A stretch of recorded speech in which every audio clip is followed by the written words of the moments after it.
In 5, 4, 3, 2, and 1. And welcome everyone to this episode of the Real Leaders Podcast. Welcome everyone to this episode of the Real Leaders Podcast. I'm your host, Kevin Edwards. Joining us today is the founder and CEO of Quantum Leaders, Norman Wolfe. Norman, thanks for being with us today. Nice to be with you, Kevin. It's really a pleasure. Thank you for having me. I'm pretty excited. Norman, you and I had a fun conversation that may last longer than this podcast itself a few months ago. So I'm really excited to kind of get into your mind about how you see the living organizations, what quantum leadership means to you. And today, folks, if you're listening to this on audio, we've got a nice friend with us as well. We've got Brandy the dog with us as well. Brandy is joining Norman and I today here on Crowdcast, and that's why you should be watching this on the live stream. But Norman, first question is this: quantum leaders. I've never heard quantum in the sense of a leadership form. Tell us what you mean by quantum. Well, it actually came to me in sort of an intuitive insight when I was thinking of naming the company. And that was back in 2001. And so since then, I've actually pondered that question myself and have been asked by many people, why quantum leaders and what does quantum mean? It's an indication, as I've come to appreciate it, it's an indication of a couple of things. One is the paradigm shift from the mechanistic Newtonian thinking to more of the more robust way of thinking about the world is often represented by quantum physics. So it has a tie into the notion of quantum physics as a new way of looking at the world in a much more robust way, much more nuanced way. So leaders who can think about their organizations in a more robust and nuanced way are quantum leaders. Quantum also has a notion of a quantum leap, right? So leaders who want to go to a next level. So the name carries a lot of inferences in itself, and a lot of it is designed or projected by people, and I'm always fascinated how others define it.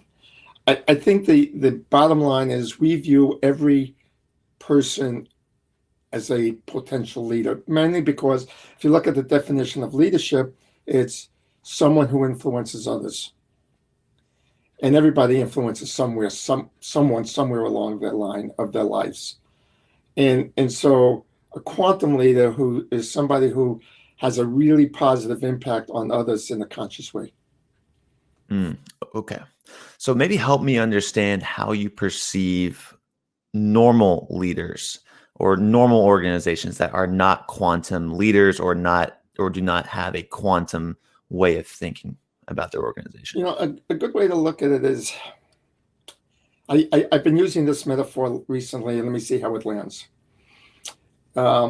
Imagine going into a movie theater that's showing a 3D movie, but you don't have the 3D glasses on. Okay.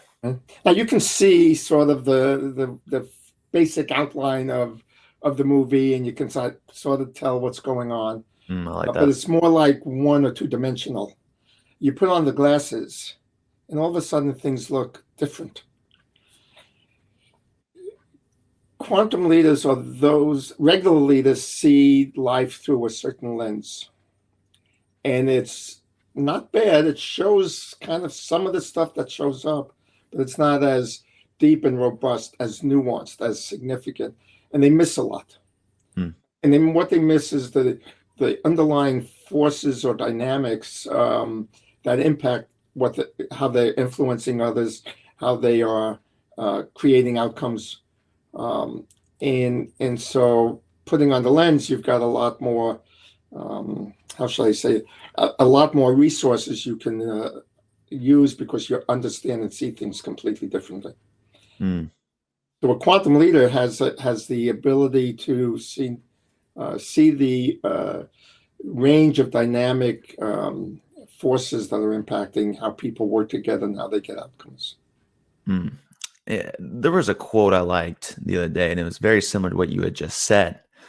It was, if you can change your perspective, then your behaviors follow. And when your behaviors follow, your actions follow. So perspective, behaviors, actions. So and I'll add one more to that. Yeah. Outcomes. and outcomes. Actions lead to outcomes. Yep. Absolutely. So when you change your perspective, you're able to, everything that you do will follow, your behaviors will follow. And then the things that you want to do and your behaviors, your actions will follow, the outcomes lead to that. So how does one gain a perspective of quantum leadership? Well, that's a really interesting question. How does typically what I've discovered in my own life and working with leaders throughout the years, we can gain a perspective through education, knowledge. We can understand something new exists, but we don't really shift our perspective, or some people call it a mindset, we call it a context. You don't really get to change your context, or there's no stimulation to change the context until something isn't working. You go back to what we just said. If the outcomes I'm getting satisfy me, then there's no reason to change my actions. Therefore, no reasons to change my behaviors. Therefore, no reason to change my perspective or context. When the outcomes are no longer that I'm getting no longer are the ones I want, now I've got a stimulation, a catalyst, if you will, to begin to explore. The challenge with most companies, most leaders, and in fact society overall, is we tend to stop at the level of behaviors. What I mean by that is, if I have an outcome I want, and we all know it's pretty well stated, trying to get a new outcome by doing the same behaviors over and over again is the definition of insanity. I don't know of a human on planet that hasn't heard that at some time or another. It's so common. But that's where we stop. And very few people actually put on the 3D glasses and look like, so why do I behave the way I do? If you look at something as simple as New Year's resolutions, I think the statistics say 80-something% of people who make New Year's resolutions fail to achieve them after like 30 days. They just go.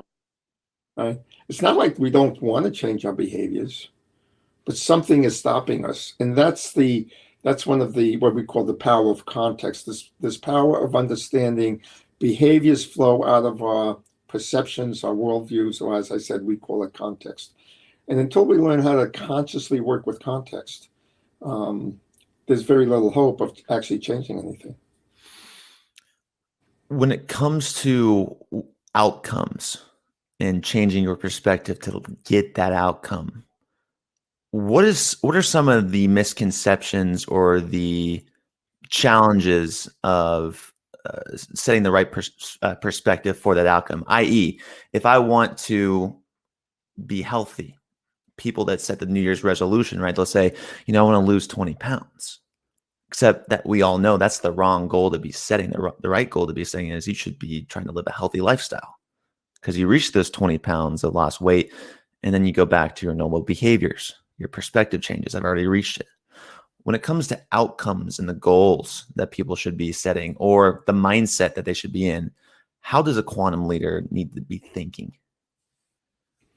Well, what we teach leaders and people in general is how to unpack the underlying context such that they have the ability to reframe them. That's the way we like to talk about it. Context really is a set of stories. If you think about how your belief systems, and you can look at context as belief systems as well, that's another term people often use. You think about it as, I had an experience at some point in time, and I had to make some meaning out of that experience. Well, the way humans make meaning out of it is they create a story that give it meaning. And part of that story is associated the behavior that, given this meaning, if I behave this way, I'll be either safe or successful. And over the course of my life, and when I say my life, you can think of the same thing happening to an organization from the time it's born. It has a bunch of collective experiences.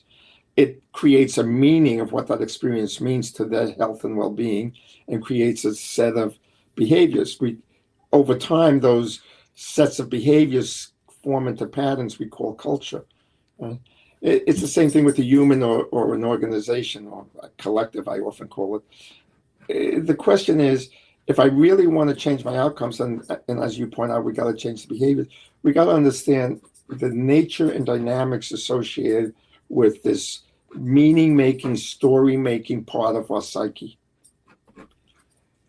And so until you get into that level, you really don't have a chance of changing your behavior. So the way we go about doing it is learning to define what are the underlying stories. So if you look at the health situation, the weight or the just general lifestyle health, why am I going to the refrigerator at 9 o'clock at night, sitting there watching TV and feel compelled to want to make a sandwich or to get some ice cream? I'm sitting there, my mind's going, I shouldn't have this, but my body's going, yes, you want it, go get it, you need it. There's some part of me that developed a story about that. Now, for me, I can tell you, it's a pattern I picked up from my father.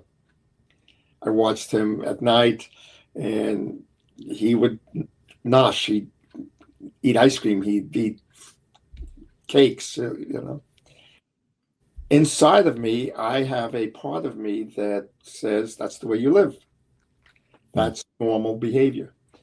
And so I've got to unpack that story. And part of unpacking that story and replacing it is the recognition that who we are as an individual, or as an individual that's a collective, say a company, who we are becomes a sense of identity. And so our stories are very tied to our sense of identity, which means I'm giving up a part of me. And the body experiences that as a death process. So you see all these dynamics are what we teach, how to deal with that, how to address that, so that you have a better chance of affecting the change you want to get the outcomes you want. That's powerful. I think that's really interesting. Like so many people during this quarantine have gained weight, and it's just like a normal thing. Like what you said, like you see the fridge, you live at home. It's this constant reminder of, oh, I want to go get something to eat. And so we've almost accepted this new reality of, oh, they've gained weight. Oh, it should be because of the quarantine. People are at home. It's easy to do. So when it comes to discipline, when it comes to I'm going to rewrite my story and change who I am, and my life is a movie, what are some things people can do to, make sure that they are staying to the script, essentially? Yeah, so that's a great question, and we call it scaffolding, and I'll explain scaffolding. And we're talking individuals, but I want to keep reminding people that an organization is also a living being and follows the exact same patterns of change. So scaffolding has two components. It's structures that we have, formal systems and structures. A formal structure might be a note on the refrigerator, or every time I get up to get something, my wife is given permission to say, hey, do you really want that? Or some other means of supporting me to create, that supports the new story I want, which is, I am not my father. I live a healthy life, and I don't really need that, whatever that need is that created the desire to get up and get it. So there's sort of physical structures we put around ourselves. In business, it could be shifting a process, changing a system and how the system functions to support the new story. The second part is what I call informal scaffolding, and that's really ritual. Rituals are like routines, patterns we repeat over and over again. The difference between a ritual and routine is a conscious intention. So, for example, when I get up to the refrigerator, I might consciously say something like, to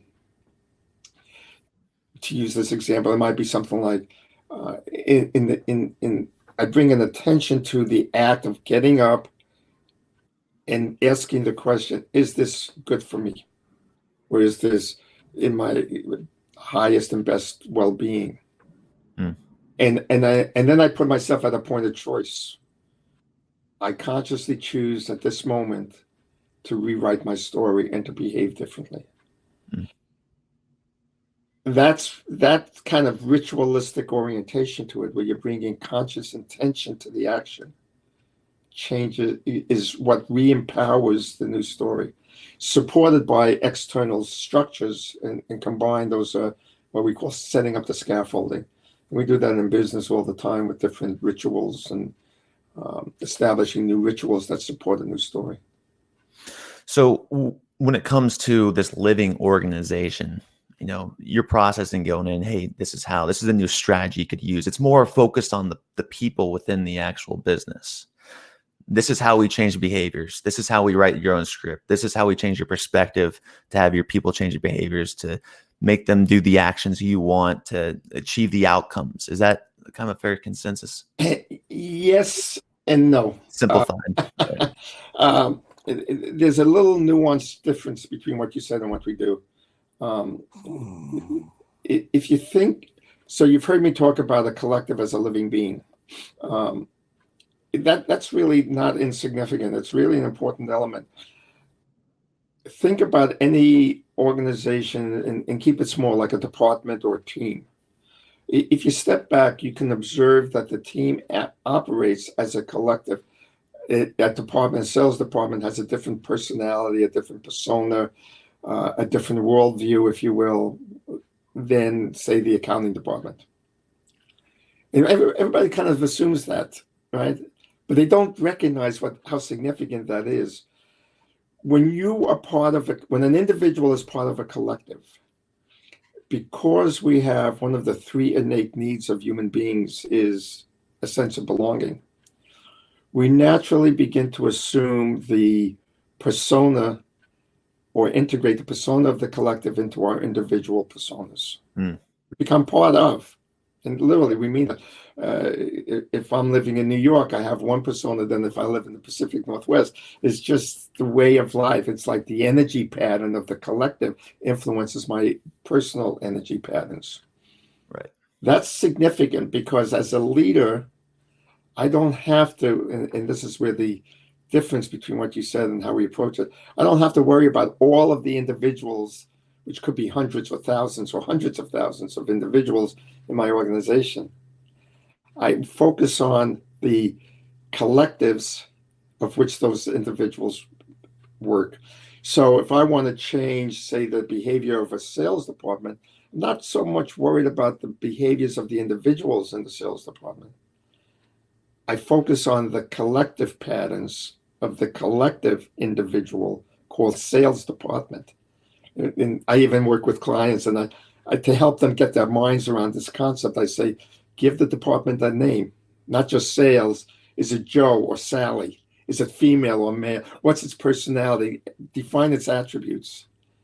What's its maturity level? How mature is it? Maturity is the ability to think beyond myself.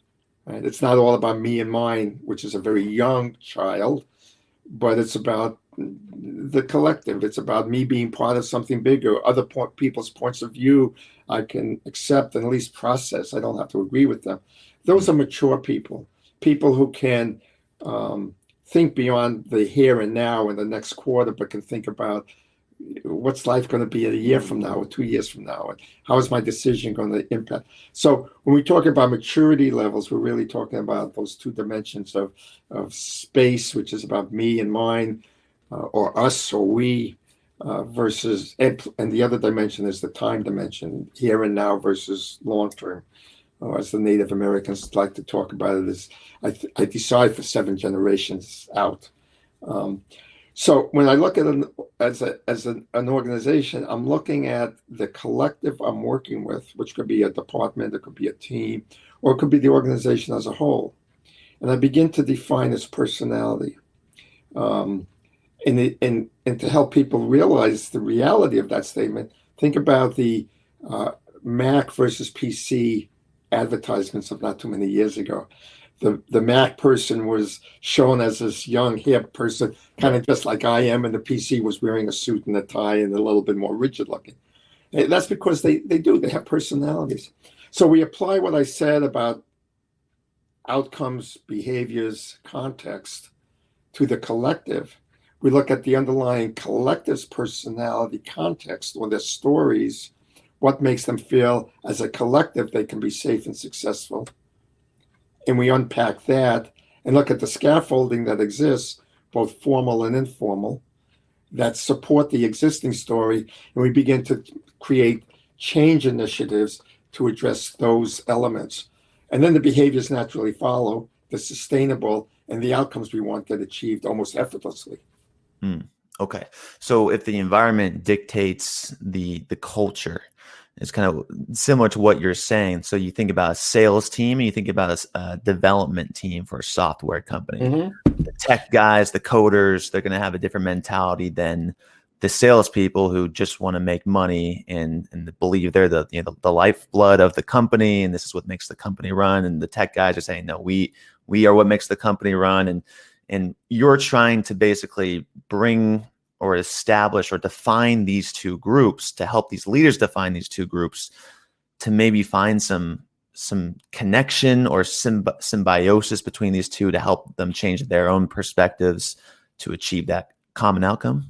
Yeah, so that's a great question. I mean, it really gets to the whole question of what people talk about as silos, right? Each person. So again, if I look at it as a living being, each person is really concerned about their own well-being and don't really care about the others. Right. That's a certain level of maturity, and that's okay. That's okay if mommy and daddy, if we look at this in a relationship-oriented organization, which you can correlate it or use the family as a metaphor. If we look at it as mommy and daddy is willing to resolve every conflict that comes up, there's some benefits to having each department focus on their individual expertise. And that's the way we structured it at the early days of modern corporation, like a machine. And each department's a specific component. I, as the leader, tell the component what the instruction set is they're supposed to follow on programming the machine. I tell sales, you focus on this, don't worry about anything else. I tell operations, you focus on this, and product development, you focus on developing products. And I'm the coordinator. I'm designing each component to work together, right? Because I'm designing the machine. That worked great in the early part of the 20th century. It doesn't work too good today because things are moving way too rapidly, right? The VUCA world everybody talks about. And that's why we're talking about lots of talks around agile business, self-organizing teams, et cetera, et cetera. Here's the problem. It goes back to maturity. As this individual who's only thinking about myself, and when I use the word individual, I'm talking about the collective. As a collective individual thinking about myself, it's not my job to worry about the whole. Raising children, we have the same problem. At 5 and at 2 to 8 years old, children are typically very self-oriented. And when there's conflicts between siblings, mommy and daddy step in and say, Billy, you go to your corner, and Sally, you go to your corner, and this is the rule, and this is how you're going to behave. As the children grow up, you hope they learn to make those decisions on their own for the good of the family, right? For the well-being of the collective. Well, it's the same problem set we have in organizations. How do we help two departments focus on the well-being of the whole over the well-being of the individual? And that's a maturity problem. And again, you can't solve that through a mechanistic means, giving incentives, aligning goals, and all of that. You got to do it at the persona level or the personality level, the maturity level, so they choose and want to choose to focus on the collective over the individual. Okay. And when it comes to this living being, what are some of the nutrients this thing needs to grow? You have the perspective, you change the attitudes, the mindsets, the beliefs of believing in something bigger than themselves. You establish a maturity, a sense of maturity into these individual defined silo groups. But what really now, after this happens, are some of the nutrients these groups need to work together, exchange energies, exchange communications, exchange ideas, beliefs, things like that, in order for them to grow and thus sustain? Well, it comes down to, I think the core binding energy, if you want to call it that, is what people are calling purpose. And I don't mean purpose statements, I mean purpose stories, energetic stories, myths, if you will, about why we exist, what we hit, who we serve, and what we want to accomplish in serving them. How can we best connect with those we serve, understand their deepest needs, not just their surface needs, treat them as relationships, not as transactions. So again, we nurture the notion of being a living being. Living beings want to be in relationship with other living beings, right? And so I, as an organization, I, as an individual, joined the sales team because I'm oriented. I'm like if you think of the human body, a heart cell won't do very good in the lung. Right? It's oriented towards being a cell in the heart. So I'm an individual, and I'm oriented to being a cell in the sales organ. Right? I'm an individual, and I'm oriented to be a cell in the accounting organ. So I joined this department or this team to contribute to its well-being, and the team joins to contribute to the well-being of the collective, the whole, the organization. And by well-being, it's why are we here? Who do we serve? You know, even human beings find, and I've seen a number of studies of people who are treated with depression by focusing outside of themselves and going into service with others, to others. Right? Human beings are really meant to serve others, not to focus on our little egoic boundary conditions. So one of the key nutrients is to have a really clear purpose story. And I say story because too much purpose work is centered around creating a nice crafted statement, maybe a little picture about it or something like that. But it doesn't carry the energy of a real story, myth, right? Characters, images, sense of the changing world we're going to have when we get there. And so, again, those are elements of creating a living organization, not just a mechanistic organization. So what are the nutrients? I think one of the key nutrients is a sense of contribution that we're making as a collective. I think another key nutrient is creating an ability for people to, or an environment where people feel they can grow and mature, that's not only desirable but expected. And we shift our focus away from what can you do from a activity point of view, in other words, what can you make, to who are you as a human being and how are you growing as a healthy cell in the organic nature of this collective. So it's a couple of things, but it really gets back to treating an organization as a living being and feeding it the same kind of nutrients. I also think, and this is where I come up against some of the people who are into the OD people who are into fulfillment and well-being. I really think one of the key nutrients is profit. I think profit is, think about a family who is struggling to pay the bills. Why would we expect organizations not to want to have profit? The problem with profit isn't that profit is bad. It's the way we frame profit as the God, as the goal, as opposed to framing the goal as serving others. Profit is really nothing more than a metric that allows us, it gives us the resources to feed back in that allows us to grow. It's sort of a, how do I want to say it? It's a nutrient. It really is. It's the food, if you will, that feeds the collective body. So if that's the outcome, the outcome is profit. No, I didn't say that. The outcome. Well, you said the outcome, right? I said the outcome is making a difference for clients. That's the outcome. Right. Profit is the byproduct or the result of doing that. And why is it a byproduct? Think about what it means to, if I'm making a difference in your life, if I'm making an impact, I'm going to give you something and you're going to give me something in return. That's an exchange of value for value. That's an energy exchange. Hmm. And you need to have that exchange in some form or another. So that energy exchange is what we call revenue. To produce that product is going to be an energy consumption. Right? They were going to consume people's energy, number of people, and that's what turns into our expenses. Just like in a family, if I spend more than I earn, my family's in trouble. Right? But I'm not living to make money. I'm living to serve others. And in the process of serving, the natural flow of energy, if done in a healthy way, supports the family.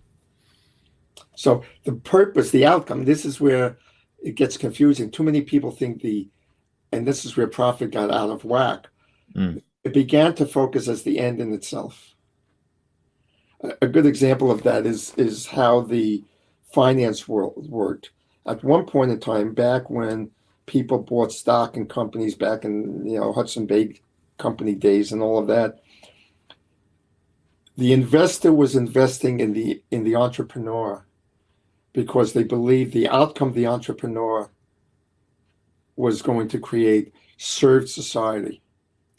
And in return, they would get a return for that. So they were contributing to the entrepreneur's success. In that scenario, the investor is a means to the end of the entrepreneur. In the 1980s, that shifted. And the entrepreneur became a means to the end of the investors wanting a return on investment. That shift is what got everything out of kilter. And so now we're trying to, and so in reaction to that, people are throwing out profit as the evil enemy, greed and all of that.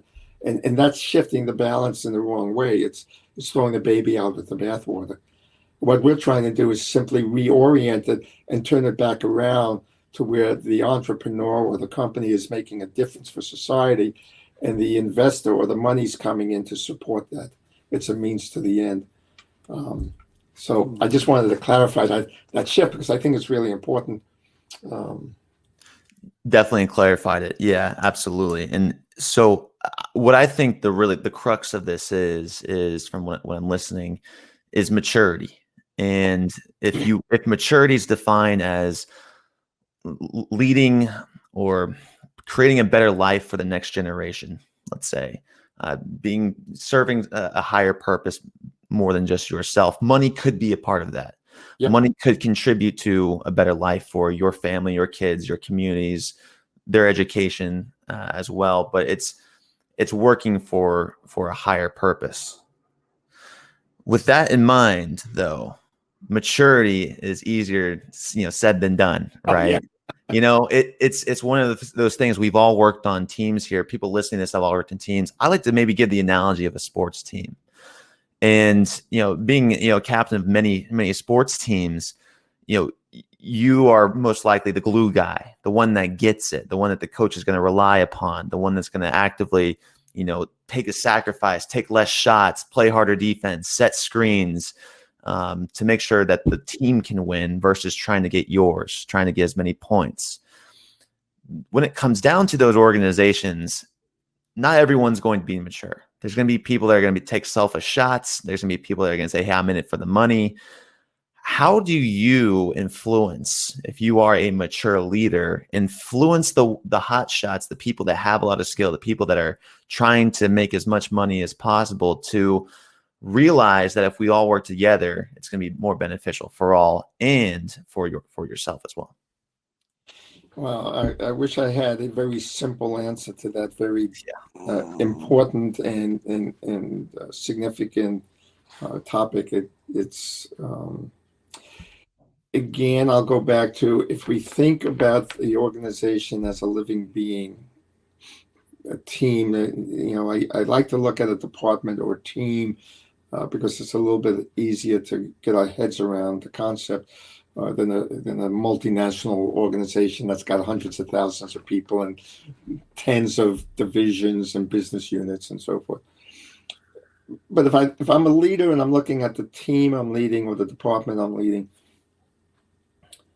what I really want is to continually focus them on the choices they are making and invite them to consider the impact of their choices. Isn't that how we help children mature? Right? If I'm as a leader, I'm telling the children how to behave. If a parent, I'm saying, do this, do this, do this, without them understanding without giving them a sense of they're going to make a choice here. Every choice has an outcome. And some people call it consequences. Right? Every choice has an outcome or a consequence. And do you really want to have that consequence? If you look at some of the coaches in sports, as you pointed out, who have really developed what you might call a group of average players into outstanding world-winning teams, it's because they kept inviting each of the individual players to make a choice, to want to, not have to, but want to focus on the well-being of the collective. Mm.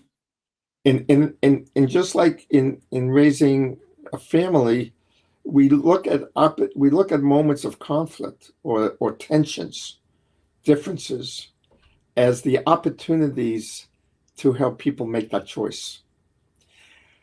Part of the challenge from a leader's point of view of helping somebody make a choice is that they may choose something other than what the leader wants. Well, you have to allow them. Now, part of that choice is they may be choosing not to play on this team, and that's okay.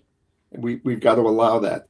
I actually had a CEO once who sat down with somebody, very important member of the team, who was consistently not supporting the new way of being, which was a more mature, the ways we're talking about. And he sat down with the person from the heart with a lot of love and compassion and said, you're really, really important to this organization.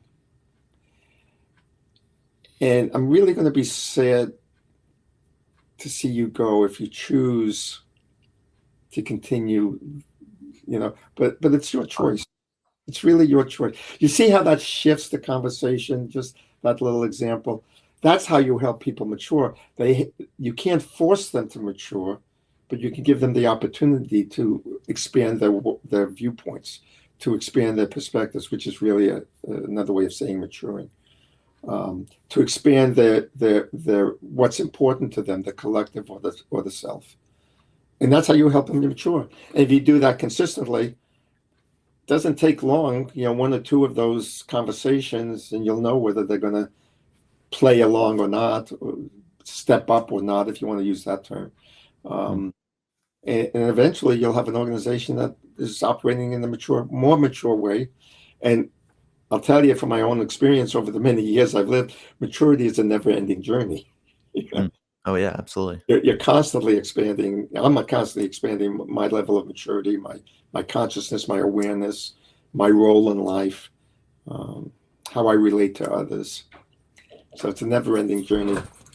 And I think as a leader too, you have to understand about how those persons came up with those beliefs. When you have a change in an organization, it's like, you have to be aware and not, defy and be and hold a person hostage because they share a different sense of beliefs. Those sense of beliefs have been built on decades of experience. Yep. And when something new comes along, like you said, the businesses are forever changing. Things are rapidly being innovated right now. We have to adapt. We have to change. When it comes to legacy and legacy belief, it's very difficult for people to get over their past experiences. Before. Well, yeah, I mean, it definitely is. And you're right. A quantum leader would recognize that and understand that the underlying dynamics we're talking about. And remember earlier I said changing one's context has an element of death. The body, individual body, and the collective body is experiencing death. As we mature, one of the aspects of maturity is we accept more easily going through the process of letting go because we've done it so many other times. When I was at Hewlett Packard back in the 70s, we were growing at 50% a year. Things were changing so rapidly, and it became normal. I mean, we used to joke, up three years have gone by. Of course, it's time to reorganize. I mean, it became so normal and so natural to us to see rapid change. A few years later, my wife at the time was a VP of sales operations for Toshiba US. And they were designing end of life before they were launching the product. While they were developing the launch of a new product, a new laptop, they were also designing the end of life because it only lasted 6 months before the next iteration came out. When you're in those kind of environments, change becomes normal, and the psyche begins to accept it. When you're in an organization that's been doing the same thing for 10 years for an employee's life, change becomes difficult because there's no pattern of accepting change.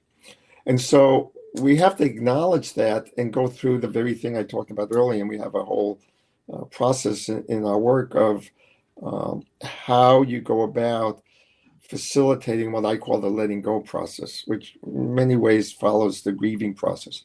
When I was at HP, we were at an executive retreat, and Ken Blanchard, the author of 1 Minute Manager, was our speaker. And this was during the period when we were changing rapidly. And he said something that has stuck with me, and you can see it in everything I've said. He said, change is death. And so you will go through, no matter what the mind says, the emotions in the body will go through the 5 stages of death and dying. He said, he told us, he says, so when we leave here, go into your breakout sessions. I want you to deny it, that change is coming. I want you to get angry. I want you to blame. And then when you get to the other side, let it go and move on. But experience all those emotions. It was a very powerful statement, had a huge impact on me, but made me really appreciate how much an organization is just like a living being, because it goes through the exact same thing. So a quantum leader would be one who recognizes that process and facilitates the organization through it with compassion, with caring, with a sense of honoring the legacy that's letting go. It might even, I actually did this with a group. I actually held a morning session for the change. And let people talk about the way it was, let them honor it, let them respect it, let them also talk about what wasn't so good about the way it was, and talk about, so what do we want to bring forward and what do we want to let go of? And boy, that shifted the energy from stuck to change very rapidly.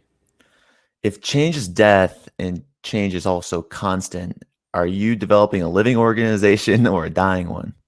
Well, if you look at nature, for anything in nature to live, it must also die.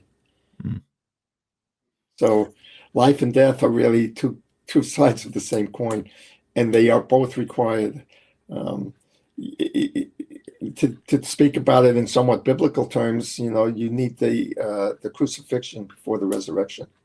It doesn't go the other way. Or as in the mythology of the phoenix rising, it turns into ashes before it rises. And this is part of maturity, to begin to recognize that this process of death and rebirth are kissing cousins, if you will. They go hand in hand. And so you begin to accept. If I look at my own life, one of the levels of maturity, or one of the stages that I define as making me more mature, is I have an acceptance of that. And I don't shy away from it. I don't resist it. I embrace. And this is going to suck for a while. This is going to feel bad, and that's okay. I'm going to allow that, because I know that's going to free up the energy for something new to evolve. So embracing these emotions, embracing the outcomes of things, embracing the new philosophies, embracing the change. Norman, what are some of you've been referencing a lot of different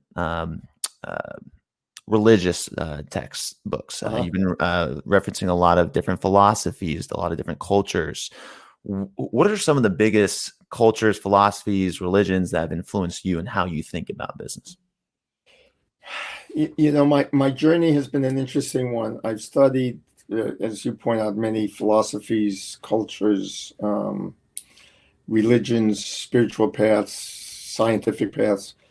What's really influenced me the most is the realization of what's common between all of them. And this is where I got to viewing life through the lens of energy. If I look at Carl Jung's work and his notion of collective unconscious, if I look at quantum physics and its notion of the field of infinite potentiality before the waveform collapses, if I look at the Kabbalah and the notion of Ein Sof, the infinite light, when I look at them as individual units, they all have a sort of beauty to them. And then when I ask the question, so how are they the same as opposed to how are they different? I go, well, they're all saying there's something infinite, something energetic, something of a frequency, an energy pattern, often referred to as love. The frequency of the universe is love. Vibrating my body at the frequency of love gives me an attunement with the frequency of the universe. And so I begin to see patterns converging into one thing instead of multiple things. And I think the biggest impact that all of this reading and things I refer to has had is seeing the commonality in their stories as opposed to the specific stories that they tell. It's why I often refer to so many different ideas, like you point out. I'll talk about the biblical way of looking at it. I'll talk about it as a quantum physics way of looking at it. I'll talk about it as a psychological way of looking at it.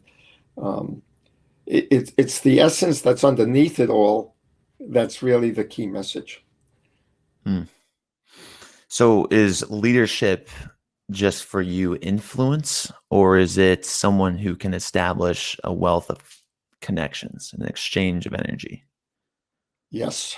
Yeah. It's a person who can work with the fields of energy that show up in any environment they're in. So they have a degree of understanding and skill in working with the different fields of energy that really drive outcomes. And it's also a field of influence because it's recognizing that we can never control another human being. I can't make you behave a certain way. I'll go back to sort of the religious way of thinking. Yeah. I often tell people, if God, whatever you define God as, he or she or it, if God cannot make humans behave the way God wants us to, with God's infinite omniscience, all present, all powerful, what makes us as a leader think we can make another human being behave the way we want them to? Right. And this gets us back to the notion of choice. I can bring you to a point of choice and let you decide what you want to do for yourself. We can then together decide if what you want aligns with what the collective wants. Can you be best served by being part of this collective, or are you best served by being part of another collective? And that's a different way of getting people to behave the way I want them to. It's not me making them, it's me just laying out, look, we're here to play soccer. You want to play football, I suggest you go to America. But this is, we're playing a certain game. We have a certain belief system, a certain set of values, a certain sense of purpose. And that's why this collective has formed. Do you want to join this team, or do you want to play on a different team? Either way is okay. But if you're going to play soccer, you can't pick up the ball and toss it with your hands. That's just not the rules of our game.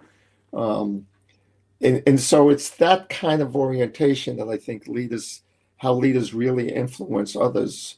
And they do it with the sense of compassion. A lot of people talk about psychological safety.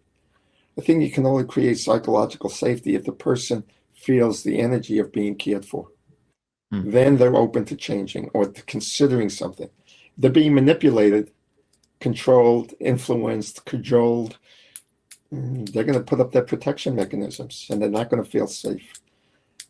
So does a quantum leader is a quantum leader someone who kills conformity? Is it someone, in order to innovate in your own organization, you have to break apart the rules, you have to break down your ego, you have to detach yourself from this constructionist, conformist, collective way of thinking? Yes, a quantum leader can be looked at as somebody who's revolutionary.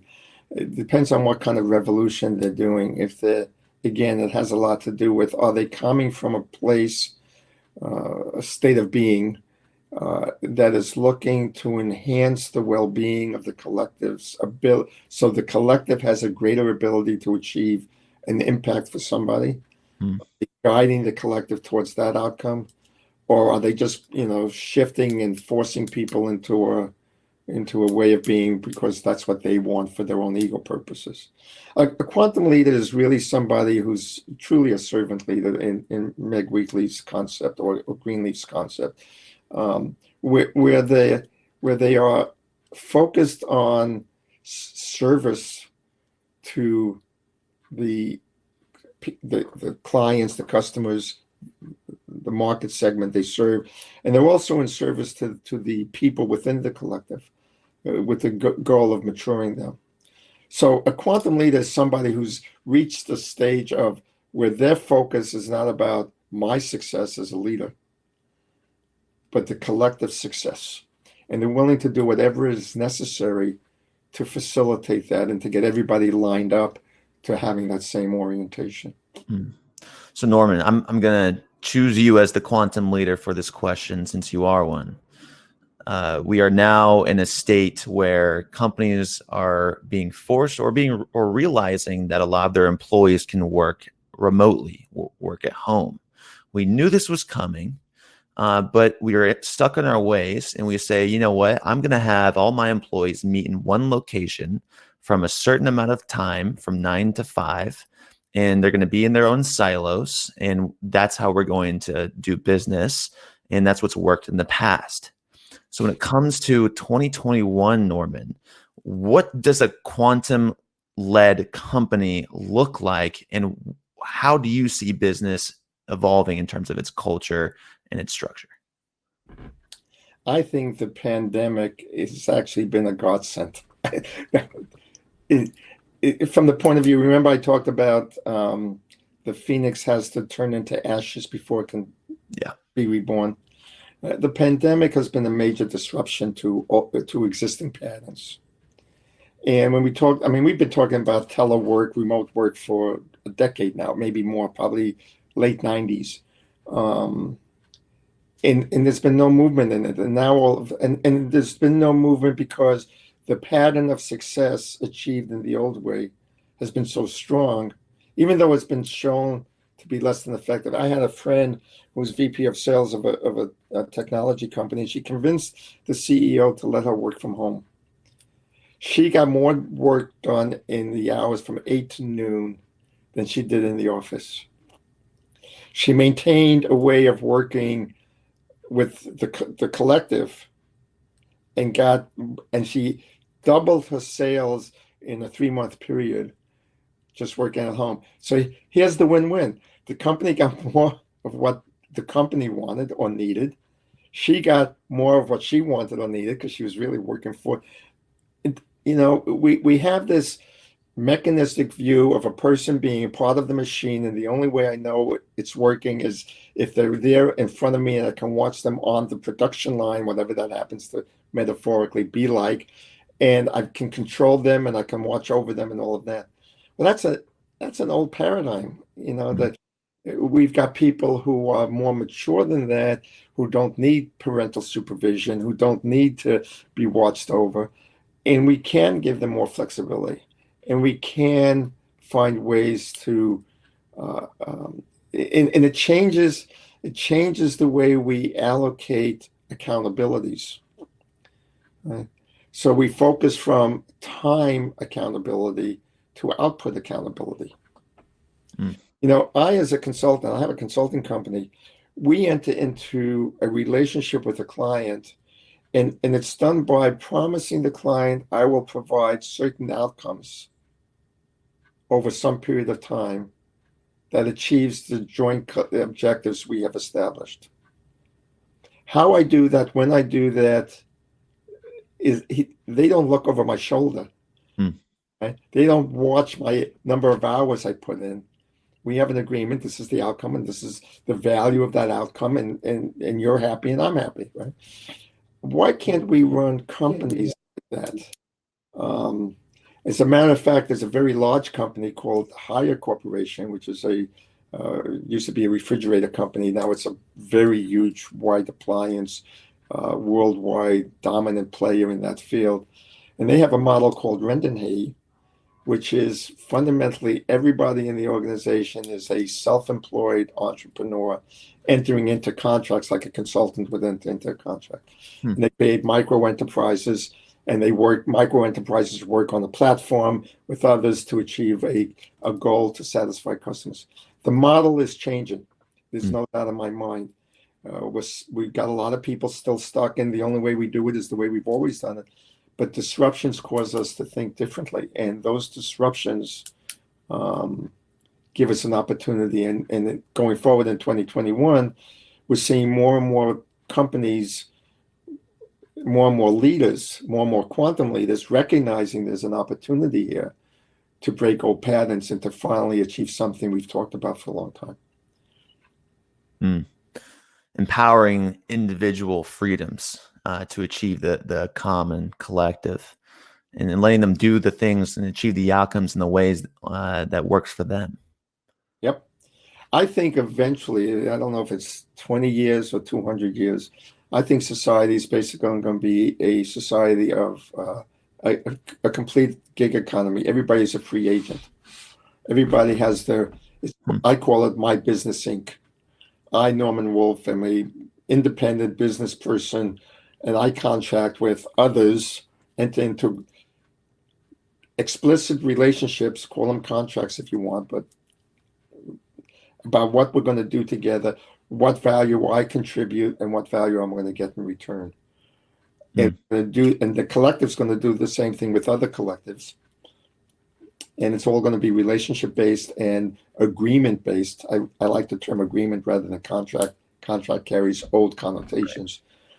And we will work to serve somebody, serve a community, serve a market segment. So what does that look like on a grand scale, a global scale? Well, it looks like a completely different world. And it's, if you think about what it takes, and this is really in many ways the long-term vision of myself and the organization I'm forming. For us to achieve that means that individuals have a higher level of maturity. They're no longer acting like children looking for mommy and daddy or the leader to guide us and take care of us. They're coming out of a personal sense of purpose and taking responsibility for their own lives. And they have a maturity to know how to be in relationship with other people in a mature way. So what does that mean for society in the long term? It means we have a much more mature society which can handle challenges like COVID in a more mature way and respond to it much more quickly and evolve the whole planet, the whole earth. Maturity has to do with recognizing all of the dynamics of impact, such as resources coming out of the earth. If I don't take care of replenishing them, I'm not going to have anything 5 years from now. So it changed once we begin to increase the maturity of the collectives. We also increasing the maturity of the individual. And the more we increase the maturity of the individual, we increase the maturity of society, which is phenomenally beneficial. So I don't often talk about my long-term grand vision, but that's really what it is, changing the world to help people become more mature. But we do it one challenge at a time. Well, it seems like a world I definitely want to live in, Norman. So let's wrap this up now. What is your definition of a real leader? Wow. Well, given everything we said, I'd say a real leader is a quantum leader. A real leader is somebody who comes from the heart, is in service to somebody else, is in service to whoever they're influencing, that focuses on the well-being of the other, is a person who is self-reflective, so they're maturing themselves in each opportunity, each conflict, each upset or challenge, so that they have a greater capacity to understand and be compassionate with the challenges and tensions others are feeling. They're focused on living out their purpose. And if they're a leader of a collective, they're focused on living out the purpose of the collective. I'd say those are some of the attributes. There might be more if I had more time, but I think those are the key ones.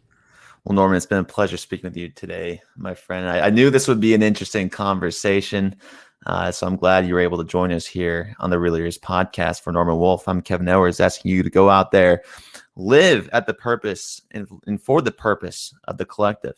And always, folks, keep it real. Thanks, Norman. Thanks, Kevin.